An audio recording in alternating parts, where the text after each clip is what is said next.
उल्हासनगरात किरकोळ वादातून ग्राहक आणि दुकानदार यांच्यात हाणामारी झाल्याची घटना घडली असून ही घटना सीसीटीव्ही कॅमेऱ्यात कैद झाली। दुकानदार ग्राहकाचा व्हिडिओ काढत असल्याने दुकानदाराचा फोन फोडून त्याला बेदम मारहाण केल्याची दुकानदाराची तक्रार आहे। उल्हासनगरच्या कॅम्प 3 मधील रामायण नगरमध्ये अनिल तोतानी याचं दुकान आहे। सोमवारी सकाळी रोहित भगवाने आणि त्यांची पत्नी हे त्यांच्या मुलांसह वस्तू खरेदी करण्यासाठी दुकानात गेले।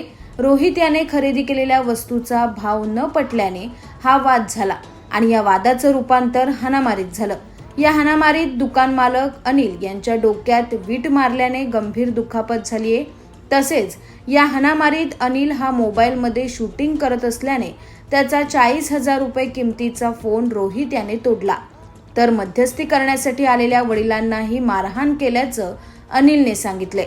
तर दुकानदाराने आपल्याला जातीवाचक शिवीगाळ केल्याचा आरोप रोहितने केलाय।